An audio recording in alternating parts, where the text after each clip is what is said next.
Naingat ti panagbantay dagiti otoridad iti opisina ti DPWH Cordillera Kalpasan ti napasamak nga uram iti Financial Management Records Room. Naipamamatan iti National Headquarters ti BFP ti investigasyon.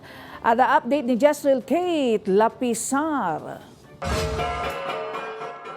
Manarimaan tinaingat nga investigasyon nga ipatpatungpal dagiti masaknan iti napasamak nga uram iti Department of Public Works and Highways Cordillera ang nakaapektaran ti Financial Management Records Room ti ahensya.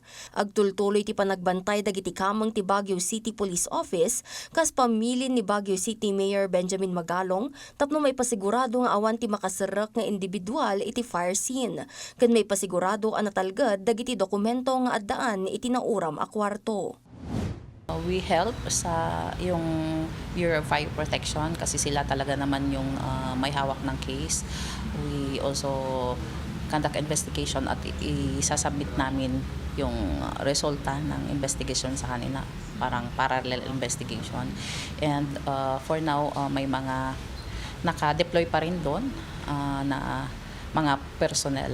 Impaima ti BFP Baguio Fire Station ti investigasyon iti BFP National Headquarters tapno dagitoy ti mangituloy ti investigasyon iti nauram nga opisina.